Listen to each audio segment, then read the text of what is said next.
sucks now because early in the show, the woman that was sitting with Colonel Custer right there, she told Steven that she worked with special needs kids, which I immediately lit up because I have a retarded brother, and that is the ultimate setup to a joke.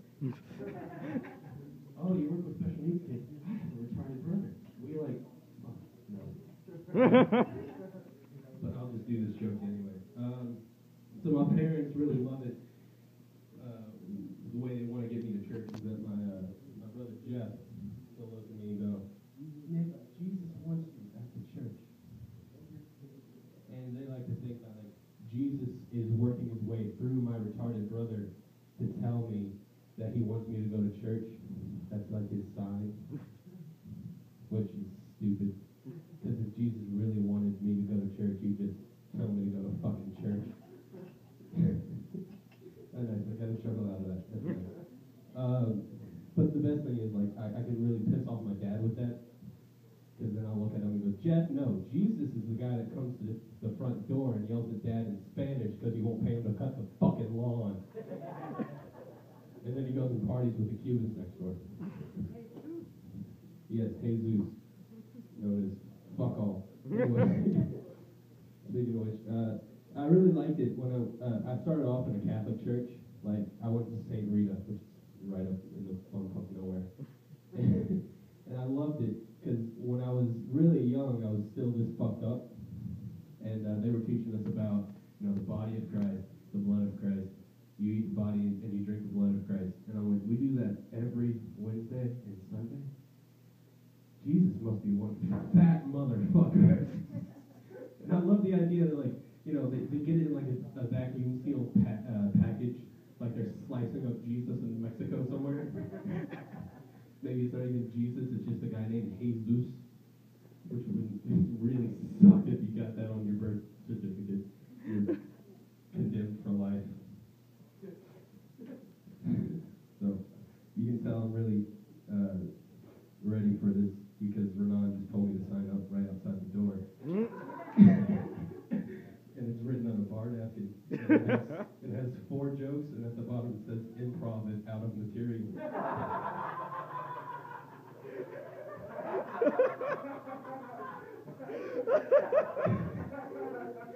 So I did the first joke. 3 more to go. This next part of the routine is going to get playfully suicidal. So I had my parents proofread my suicide note for grammar. Nothing's worse than dying and then having some jackass go, you forgot a comma. When I was real young, my parents used to leave for a long time. That's the joke. No, they would leave, go on trips, and they'd make me make a list of shit I needed for the whole week. And I always thought it was funny to put a stool and 8 foot of rope until they actually bought it for me. So I gave it to the homeless guy that lives outside our door. I like to think he bettered his life with it. So it's really sucky. I have friends that, I'm a virgin, by the way, shocker, right? My friends, when they talk about sex, I can never talk about it with them, except for the situation of blue balling, because I've done it to myself.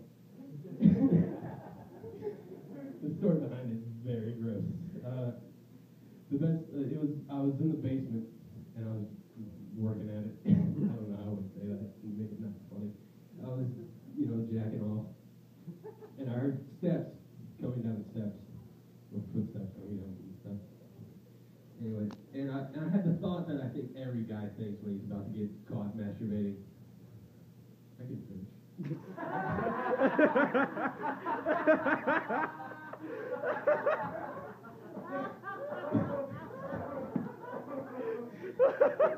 And about when I heard the steps, when I knew they were about halfway down the steps, I realized it wasn't going to happen.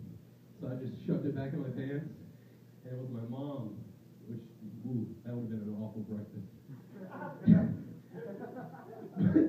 But she went to do some laundry, and she came back out, and I was just sitting there like, fuck. And she thought I caught the retard from my brother.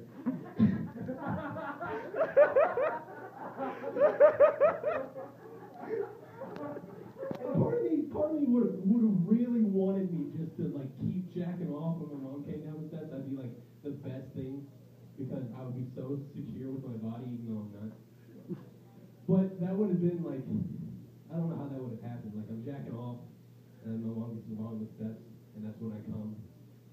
I'll be like, Mom, you came early, but I didn't. And then came on her foot. Part of me, and also the other thing of that, my dad would not have let that go. I'd be at breakfast with my grandparents, well, 3 of them, one's dead. And I'd be like, he'd be like, so Nick, remember when you came on your mom's foot?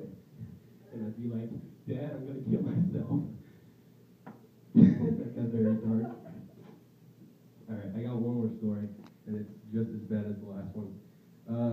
Again, I have friends who talk about sex a lot, and they like to talk about their bushes.